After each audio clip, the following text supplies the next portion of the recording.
కానీ ఆయన రెవెన్యూ మినిస్టర్గా ఉండి ఎన్నో పేదవాళ్ళకు సాయం చేయడం జరిగింది. ముఖ్యంగా ఆయన సొంత 51 ఎకరం నిర్మల్లో పేద ప్రజలకు కూడా ఇవ్వడం, ఇండ్ల స్థలాలకు ఇవ్వడం జరిగిందనేది నా ఉద్దేశం. అలాంటి ఆలోచన వచ్చే తరం వారికి కూడా కలగాలని రెవెన్యూ మినిస్టర్ ఉండి సొంత భూమి ఒక్కటి కూడా ఆయన తీసుకోలేదు. అలాంటి నాయకులకు అదొక సింబాలిక్గా తీసుకొని వచ్చే తరం వారు కూడా ఆ లెక్కలో పనిచేయాలనేది నా ఉద్దేశం.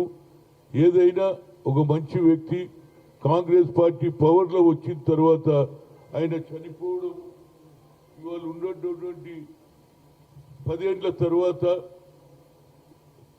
ఇవాళ కాంగ్రెస్ ప్రభుత్వం వచ్చింది. ఆయన ఆలోచనను ప్రతి ఒక్కరు కూడా అమలు చేయాలి. మాజీ పిసిసి అధ్యక్షుడిగా ఎప్పుడో ఆ రోజులో వెంగళరావు టైంలో ఆయన మంత్రి అయ్యాడు.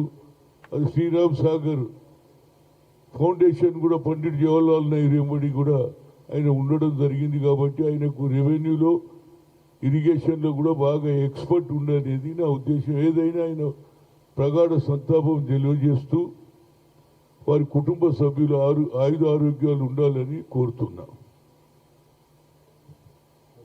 ఇవాళ గత 10 ఏళ్ళు మహాత్మా జ్యోతిరావు పూలే ఆలోచన రాలేదు. ఆయన పేరు పెట్టాలని కూడా ఆలోచన లేదు. 10 ఏళ్లలో ఎప్పుడైనా మీరు ఆలోచన చేసిండ్రా?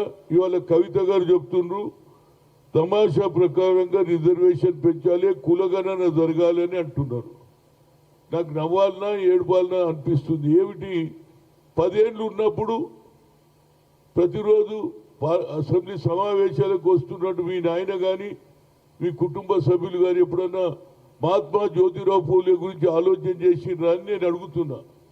అదేవిధంగా మహాత్మా జ్యోతిరావు పూలే ఆడిటోరియం కట్టియాలని ఎన్నోసార్లు రిప్రజెంట్ చేశాను. ఆయన కూడా అంబర్పేటలో ఉన్నటువంటి మహాత్మా జ్యోతిరావు స్టాచ్యూకు అప్పుడు ఇనాగ్రేషన్ చేసిన దానికి ఆయన జన్మదినం రోజు వచ్చి పూలదండ వేశాడు, ఆయనకు నివాళులు అర్పించారు. కానీ అప్పుడెందుకు జ్ఞాపకం రాలే ఇవాళ? అదేవిధంగా క్యాస్ట్ వైజ్ సెన్సస్ చేస్తాని ఎవరు మీ నాయన కూడా నేను చేసినా అని చెప్పాడు. అది ఎందుకు బయట పెట్టలే? నేను క్యాస్ట్ వైజ్ సెన్సస్ చేసినా అని చెప్పాడు. అప్పుడే లెక్క తెలిసిపోయింది 54% ఉన్నది బీసీలకు అని ఆలోచనతో అది తొక్కి పెట్టిండా లేదా నేను అడుగుతున్నా. ఇవాళ రాహుల్ గాంధీ గారు కన్యాకుమారి నుంచి కశ్మీర్ దిగిన తర్వాత we come to the power, will conduct caste wise census అని తప్పనిసరిగా మేము ప్రభుత్వంలో వస్తే కేంద్రంలో కూడా క్యాస్ట్ వైజ్ సెన్సస్ చేస్తారన్న నాయకుడు ఎవరన్నా ఉన్నట్టాడు రాహుల్ గాంధీ. అంతటితో ఆగకుండా ఇవాళ ఇమీడియట్ గా రేవంత్ రెడ్డి గారు కూడా దాని మీదనే ఇవాళ క్యాస్ట్ వైజ్ సెన్సస్ చేస్తాం, అసెంబ్లీలో బిల్లు పెడతామని కూడా చెప్పడం జరిగింది. కనుక దీన్ని తప్పనిసరిగా మాది ఒక కమిట్మెంట్ ఉన్నది. బడుగు బలైన వర్గాల గురించి ఆలోచన చేసే ఆలోచన కేవలం కాంగ్రెస్ పార్టీ, సోనియా గాంధీ, ఇందిరాగాంధీ, ఇవాళ రాహుల్ గాంధీ గారికి ఉన్నది.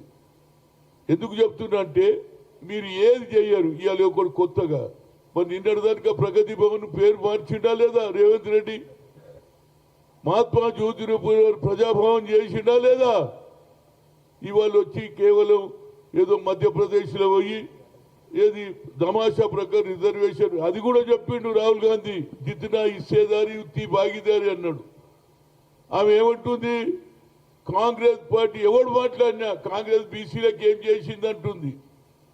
అరే బాబు, ఒకసారి ఆలోచన చెయ్యండి.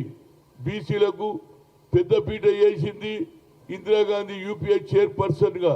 ఆనాడు ఐఐఎంలో రిజర్వేషన్ సుప్రీంకోర్టు కొట్టేస్తే ఆ అమ్మ నేను అర్జున్ సింగ్ పోయి ఆమెను అడగడం, ఆ తర్వాత పార్లమెంట్లో మన్మోహన్ సింగ్ తోటి చెప్పి పెట్టడం వల్లనే ఇవాళ IIM all India institute of medical sciences లో రిజర్వేషన్ వచ్చింది మా పిల్లలకు. ఇవాళ ఎంతో మంది మహిళలు, ఎంతో మంది యువకులు ఈనాడు ఐఐటీలో చదువుకొని పెద్ద ఉద్యోగాలు చేస్తున్నారు. All India institute of medical science డాక్టర్లు అయ్యారు. అంతటితో ఆగలే. రాహుల్ గాంధీ గారికి రిక్వెస్ట్ చేశాను, సార్ ఎప్పటి వరకు అయితే సోషల్ జస్టిస్లో ఎస్సీ ఎస్టీ ఓబీసీ ఉంటే మాకు సరి అయిన న్యాయం జరుగుతలేదు, దానికి సెపరేట్ చేయమంటే ఆయన ఇనిషియేట్ తీసుకొని మీరా కుమారికి చెప్పి ఓబీసీ పార్లమెంట్ కమిటీ చేశాడు. ఈ రెండు మేము చేసినాం. కానీ నాకు ఒక బాధ ఉన్నదండి, నిజం చెప్తున్నా. మన వాళ్ళు దీన్ని ఎందుకు చెప్పారు? నా పేరు చెప్పకుండా బాబు, సోనియా గాంధీ చేసిందని చెప్పండి, కాంగ్రెస్ చేసి ఎవరు చెప్పారు ఎందుకురా బాబు? ఐఐటి ఐఐఎంలో ఎవరు రిజర్వేషన్ తెచ్చిన మనమా కాదా? సోనియా గాంధీ కాదా? అదే కదా ఓబీసీ పార్లమెంట్ కమిటీ చేసిన వ్యక్తి ఎవరు? మీరా కుమార్కి చెప్పి రాహుల్ గాంధీ చేశారు. అదన్నా చెప్పండి. ఇవాళ ఏం చేయకుండానే బీజేపీ వాళ్ళు ఒక మాట, బీఆర్ఎస్ వాళ్ళు ఒక మాట. ఎన్నికలు దగ్గరకు వస్తున్నాయి కాబట్టి వచ్చే పార్లమెంట్ ఎన్నికల్లో ఓట్లు సంపాదించడానికి బీసీల మాట ఎత్తుతున్నారు. మీరు ఏం చేసిరో చెప్పండి బీసీలకు. మీ నాన్న చేసిండు కదా, కులగన్న జరిగింది అన్నాడు కదా, మరి ఆ లెక్కలు ఎందుకు బయటికి రాలేదని నేను కోరుతున్నా. ఇవాళ ఎవరు చూడు బీసీ బీసీ అంటున్నారు. ఎందుకు? రాహుల్ గాంధీ అన్న తర్వాత అందరికీ ఆలోచన వచ్చింది. అది నరేంద్ర మోడీ, కానీ నరేంద్ర మోడీని కూడా కలిశాను నేను.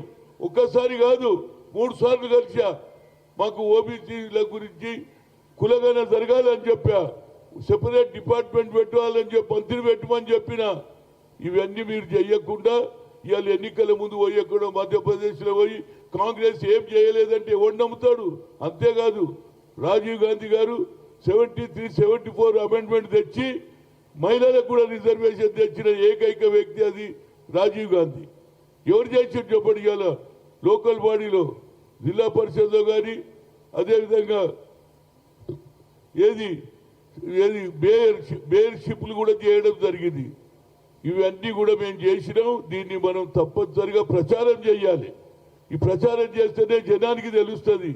బీజేపీ ఏం చేయకుండానే ఏది వాళ్ళు గొప్పలు చెప్పుకుంటున్నారు. కాబట్టి మనం కూడా ఈ వచ్చే ఎన్నికల్లో ఏది బీసీలకు ఏం చేసినాం అనేది మనం ప్రతి దగ్గర కూడా ఐఐటి ఐఐఎంలో రిజర్వేషన్ తెచ్చింది కాంగ్రెసే. అదేవిధంగా జిల్లా పరిషత్ లోకల్ బాడీలో కూడా రిజర్వేషన్ తెచ్చింది కాంగ్రెసే. అందుగురించి మనం ఈ చెప్తుంటే జనానికి తెలుస్తుంది. మనం చెప్పకుంటే ఎట్లా తెలుస్తుంది? నేను ఓబీసీ ఎంపీ కన్వీనర్గా 2 సాధించిన సోనియా గాంధీ దయ వల్ల. కనుక ఇది కూడా మనం చెప్తే రేపు వచ్చే పార్లమెంట్ ఎన్నికల్లో మనకు తప్పనిసరిగా రేపు అసెంబ్లీ బిల్లు పెట్టిన తర్వాత తప్పనిసరిగా ఆ కృత నిశ్చయం ఉన్నది. ఎందుకంటే ఇచ్చిన మాట తప్పకుండా నెరవేర్చే కల్చర్ మాది. గతంలో సోనియా గాంధీ తెలంగాణ ఇస్తాన్నది ఇచ్చింది. అదేవిధంగా రాహుల్ గాంధీ గారు కృత నిశ్చయంతో ఉన్నాడు. ఈవెన్ మల్లికార్జున్ ఖర్గే కూడా ఛత్తీస్గఢ్లో ప్లీనరీ సెషన్లో చెప్పాడు, మేము పవర్లు వస్తే క్యాస్ట్ వైజ్ సెన్సర్ చేస్తాను, మాకు తప్పనిసరిగా క్యాస్ట్ వైజ్ సెన్సర్ చేసి తీరుతాం. అదేవిధంగా మరి ఇవాళ మధ్యప్రదేశ్లో సర్కారు వచ్చింది, రాజస్థాన్లో వచ్చింది. మరి మీరెందుకు చేస్తలేరురా బాబు? బీజేపీ వాళ్ళని అడగాలి.